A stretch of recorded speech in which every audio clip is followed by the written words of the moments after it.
Bismillah.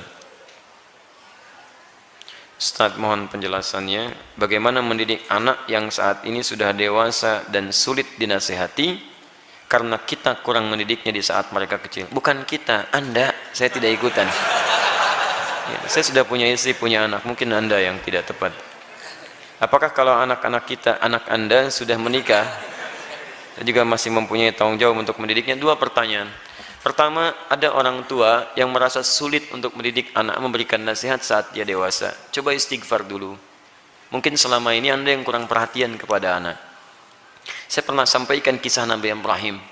Bagaimana seorang Ismail alaihissalam yang baru tumbuh usia 4-5 tahun belum balik, melihat bapaknya sedang bekerja atas perintah Allah, bergetar hatinya, tersentuh untuk menolong bapaknya. Walaupun ayahnya nggak minta. Quran surah kedua Al-Baqarah ayat 127, posisi paling kiri sebelah atas. Wa idh yarfa'u Ibrahimul qawa'ida minal baiti wa Ismail. Perhatikan, saya ajarkan sedikit bahasa Arab.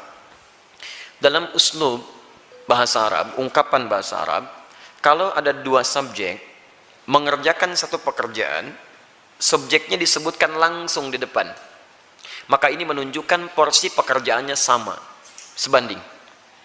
Tapi kalau ada satu disebutkan di depan, yang kedua diakhirkan, ini menunjukkan bahwa yang kedua ini sekedar membantu yang pertama saja. Tidak sebanding porsinya. Paham sampai sini? Sekarang perhatikan baik-baik.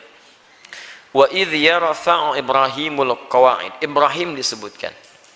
Dan ingatlah ketika Ibrahim diperintahkan oleh Allah meninggikan kembali bangunan Ka'bah yang sempat terkena banjir di masa Nabi Nuh alaihissalam. Wa Ismail, dan Ismail, Ismailnya diakhirkan. Padahal Allah bisa berfirman begini misalnya di luar Quran.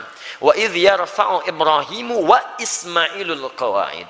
Kalau Ibrahim dan Ismail dua-duanya seimbang. Tapi ini Ibrahim, qawa'id, baru Ismail. Ini menunjukkan Ismail ingin membantu bapaknya. Tahukah Anda, saat ayat itu disampaikan kisah kepada kita, ingin mengisahkan bagaimana seorang Ibrahim alaihissalam menerima tugas meninggikan bangunan Ka'bah, dikerjakan dengan segera. Tapak pertamanya disebut dengan maqam. Sampai sekarang tapak itu dikenal dengan maqam Ibrahim. Saat akan membangunnya, kadang meninggikannya, kadarullah anaknya datang, melihat bapaknya bekerja, dia ingin menolongnya. Perhatikan, bukan dinasehati, bukan diminta, tapi anak tergerak untuk menolong bapaknya. Datang anaknya bawa batu. Batu bahasa Arabnya disebut dengan hajar. Kalau disusun-susun menjadi hijar. Kalau jadi bangunan disebut hujrah. Kalau jadi ruangan kamar-kamar disebut dengan hujurat. Maka dia mulai membantu bapaknya. Kalau bahasa kita, boleh nggak saya bantu? Dia bawa hajar, dia susun-susun. Begitu dia susun jadi bagian dari Ka'bah. Sampai sekarang disebut dengan Hijr Ismail. Hijr Ismail itu area dalam Ka'bah. Dan kalau kita sholat di dalamnya, itu termasuk sholat di dalam Ka'bah.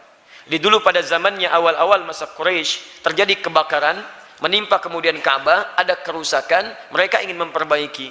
Cuman mereka tidak mau mengumpulkan harta yang tidak jelas. Akhirnya orang jahiliyah berusaha mengumpulkan harta yang paling halal. Tuh, orang jahiliyah bangun Ka'bah aja cari yang paling halal.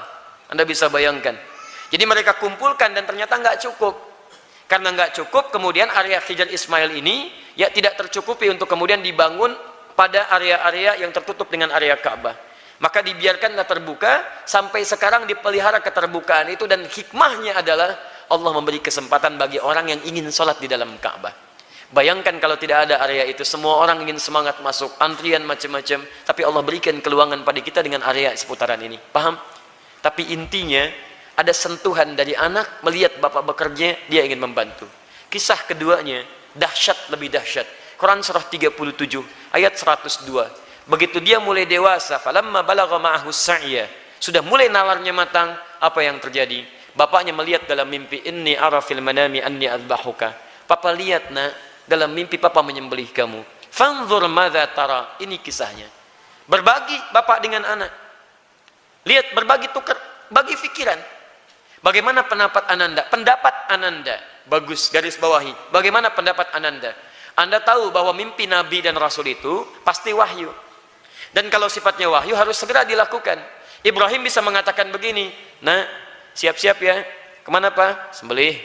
Masya Allah, mudah. Tapi kenapa tidak dikerjakan? Ada hikmah di situ. Nanti saya di belakang saya sampaikan hikmahnya. Yang paling menarik, apa jawaban anak? Anak yang bukan protes, bukan marah, tapi meyakinkan dan menguatkan ayahandanya. Lihat kalimatnya, ya abati, panggilannya abati. Ketika anak dipanggil bunai dengan panggilan sayang, maka anak membalas dengan kalimat abati. Saya pernah sampaikan, ada abi, ada buya, ada abati, itu beda. Kalau abi itu panggilan hormat. Kalau buya, panggilan sayang. Bisa sayang kepada ayah secara biologis, atau sayang kepada ilmu yang dimiliki seseorang. Saya memanggil Buya Hamka rahimahullah. Beliau bukan ayah saya, tapi saya menyayangi keilmuan yang melekat pada beliau. Paham? Kalau Anda ingin menggabungkan antara abi dengan Buya, maka gabungannya disebut dengan abati. Itu panggilan hormat dan sayang. Bapak mengambil sayang, memanggil sayang ke anak, anak membalas, lihat kalimatnya, ya abati, pa, demi sayang dan hormat nanda pada papa, if'al ma tu'mar, kerjakan sekarang yang diperintahkan, satajiduni insyaallah minas sabirin. Ayah pasti dapati saya seorang yang sabar. Teman-teman sekalian, maaf ya, kebanyakan orang taunya cuma diganti dengan sembelihan yang besar, sampai ayat 109 di surah As-Saffat surah 37 itu. Tidak banyak orang tahu ada peristiwa yang begitu menyentuh di balik proses penyembelihan itu, sehingga diganti dengan kibas yang luar biasa itu. Buka kitabnya Al-Akhlaq lil Banin, karya Ustaz Omar Ahmad Baraja, jilid yang kedua, warnanya biru, halaman 25, posisi paling kanan di sebelah bawah. Teman-teman sekalian, ada 3 peristiwa besar terjadi saat akan disembelih itu. Ketika Ismail mulai diikat, ikatan mulai terasa longgar. Kata Ismail, duhai ayahanda, tolong kencangkan ikatan ini, supaya nanti saat saya akan disembelih, tidak merontak saya, dan tidak membuat ayah iba, dan tidak jadi menyembelih saya. Lihat, supaya ayahnya sempurna menyempurnakan tugas. Kedua, duhai ayahanda, mohon tajamkan pisau itu. Tajamkan. Yang dengan pisau yang tajam akan mempercepat proses penyembelihan itu dan mengurangi sakit yang saya rasakan. 2 hal ini menjadi sunnah sampai sekarang. Dengan ikatan yang baik, dengan tajamnya pisau, kurban saat ini menjadi sunnah. 2 itu dikerjakan. 3, ini yang hebat.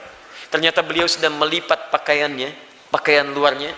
Lihat beliau katakan, duhai ayahanda, mohon titip pakaian ini kepada satu-satunya ibunda yang sangat saya sayangi. Sampaikan salamku kepadanya. Ismail alaihissalam. Ketika itu dikerjakan, tiba-tiba turun kemudian wahyu, qad saddaqta ru'ya, engkau telah benarkan mimpi itu. Maka tidak ada korban pada saat itu, yang ada kurban. Korban diganti jadi korban. Korban dari kata koruba, artinya dekat. Ditambah alif nun, korban yang sangat dekat kepada Allah subhanahu wa ta'ala. Mereka berdua saking dekatnya dengan Allah, mimpi saja diamalkan. Ada orang yang pengen dekat dengan Allah, di dunianya tadi perintahkan gak dikerjakan. Orang mimpi dikerjakan. Ini mendengar azan dipanggil sholat gak datang-datang. Cita-cita surga Firdaus bersama Nabi tanpa hisab. Keterlaluan itu kan. Nah teman-teman yang paling menarik, kenapa Ismail punya rasa demikian dalam pada papahnya? Lihat, Nabi Ibrahim ketika kemudian Ismail dilahirkan, kemudian turun wahyu supaya dipisahkan dengan ayahandanya, ibu, anak, ayah, pisah. Kemana? Beliau di Palestina, anak di Mekah dengan ibunya. Quran surah 14 ayat 37. Biwadin ghairi dzi zar'in 'inda baitikal muharram. Ditinggalkan di satu tempat yang tandus tumbuhan gak ada. Lihat baik-baik ya. Saya percepat langsung. Ini Ismail dengan ibundanya, ini Ibrahim. Di balik jarak yang jauh, Nabi, Rasul punya tugas mencari nafkah, punya macam-macam, tapi beliau masih menyempatkan waktu untuk menengok perkembangan anaknya. Tengok siapa yang merawatnya, bagaimana pertumbuhannya, bagaimana asinya, bagaimana pertumbuhan kampungnya. Dari Palestina ke Mekah, itu kalau pakai bis 1 hari 2 malam. Tengok, makanya disebut Ibrahim, sang penyeberang. Makanya disebut Ibrahim, diambil dari serapan bahasa Arab Abun Rahim. Yang paling hebat, kenapa itu bisa terjadi dan bagaimana feedbacknya kepada kita semua? Kesulitan, nasihat yang diterima oleh anak, terkadang bukan karena anak itu tidak mau mendengar nasihat orang tuanya, tapi seringkali diakibatkan karena orang tua tidak memiliki perhatian yang cukup kepada anak sebelumnya. Perhatikanlah bagaimana Nabi Ibrahim, seorang nabi, seorang rasul, seorang ayah, yang dengan segala kesibukannya itu masih memberikan waktu yang luang untuk bermain, mengamati, dan hadir dalam keadaan dan permainan anak-anaknya. Sehingga apa yang terjadi? Walaupun tinggal beliau di Palestina, anaknya berada di Mekah, itu masih tetap bisa mengontrol, Pak. Beliau melihat bagaimana lingkungannya, perkembangannya, mainnya, tentang asiknya, tentang kisahnya. Sehingga ketika orang tua hadir dalam dunia anak, anak tidak merasa kehilangan dengannya. Itu yang dimaksudkan di Quran surah ke-31 ayat 13 sampai ayat 19 itu. Ada 4 pendidikan dini yang harus ditanamkan pada anak sejak awal, sehingga anak itu akan mudah nanti mendekat kepada Allah, dekat dengan orang tua, dan bergaul balik dengan lingkungannya. Ayat 13-nya pengajaran tentang tauhid, ayat 14 sampai 15 mengajarkan tentang bagaimana pendekatan anak dengan kedua orang tuanya. Ayat selanjutnya mengajarkan tentang bagaimana pendidikan salat ditanamkan sejak dini, dan yang keempat tentang akhlak supaya dia dekat dengan lingkungannya. Nah, ini kadang-kadang yang kita lupa. Mohon maaf, kita itu bukan nabi, rasul juga bukan. Surganya tidak sedekat Nabi Ibrahim. Maaf, gelar kita bukan Khalilullah, bukan Abul Anbiya. Sesibuk apa sih? Kadang-kadang pekerjaan berangkat gelap, pulang gelap, anak tidak bisa terlihat dengan baik. Ini barangkali yang menyebabkan anak-anak kadang ingin mencari perhatian, bukan karena nakal, tapi mungkin karena orang tuanya tidak hadir dalam dunianya.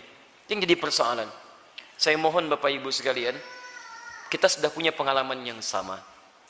Ya, setiap Anda pulang ke rumah, anak kan tidak akan menyebut dengan profesi Anda. Anda jadi direktur di kantor, tapi di rumah anak Anda itu mengharapkan ayah, bukan direktur. Pernah Anda pulang disambut oleh anak, Pak Direktur, Masya Allah. Hebat kalau begitu Anda. Saya selama ini pulang ke rumah, anak kami masih kecil-kecil. Sejak dia usia 3 tahun, anak yang pertama, itu menanti depan rumah.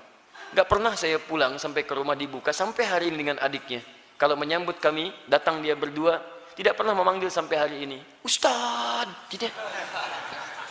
Ternyata mereka menunggu ayahnya gitu. Satu kejadian, karena tahu saya sering kali pulang malam, dia siangnya tidur. Banyak dia tidur supaya tunggu malam saya datang. Ternyata kadang ingin menampilkan sesuatu, ingin menyampaikan pesan tertentu. Kadang ingin menyampaikan pesan bahwa saya sudah menghafal surat 8 jam tunggu-tunggu itu. Antum juga begitu. Anak antum mungkin menyiapkan karya macam-macam, cuman ketika pulang, beban pekerjaan Anda yang di luar itu kadang dibawa ke rumah, itu yang membuat kita tidak adil. Itu yang repot. Kadang-kadang masalah di kantor dibawa ke rumah. Nyampe ke rumah anak sudah menunggu, sudah menyusun senyum sebaik mungkin, ketika dibuka ayahnya cemberut. Papa, diam kamu. Hah? Kenapa mas? Kamu lagi ikut-ikutan. Ikut apa? Dia jadi nggak nyaman situasinya. Begitu saya datang tiba-tiba, Buya, main bola yuk. Ah, main bola tuh. Main kita apa malam? Itu yang menarik. Sampai besoknya diceritakan sama bundanya, Buya itu capek kak, tunggu dulu ya. Pijitin dulu, bobok sebentar, baru main. Besoknya ditunggu, Masya Allah, di depan pintu. Buya, capek ya? Masya Allah. Ayo sini bobok, kakak pijitin. Pijitin pak. Bobok dulu, bobok merem, katanya merem. Begitu merem kita, baru semenit. Ya bangun, main bola yuk. Masya Allah. Tapi itu tuh susah didapatkan lagi ketika dia dewasa. Jadi kalau Anda nggak dapat sekarang, besok Anda tidak akan bisa meraihnya. Karena itulah orang tua seperti Ibrahim alaihissalam memberikan perhatian yang dalam. Anak itu punya rasa. Jangankan mendengar nasihat bapak ibunya, nyawa saja mau diserahkan kok. Bapak cuma mimpi melihat kamu begini. Kak, kerjakan sekarang pak. Coba antum tes pulang dari sini. Bapak tadi ikut kajian Quran Sunnah Solution. Wah, dapat gambaran. Nyembelih kamu. Bagaimana pendapat kamu? Wah, sesat pak itu. Jangan ikuti lagi. Repot gitu kan. Jadi yang pertama itu demikian. Pertama kita koreksi dulu. Yang kedua kita mendekat kepada Allah, berdoa, ya Allah, tidak engkau titipkan anak itu kepada ibunda yang lain kecuali pada hamba, ya Allah. Berikan kekuatan.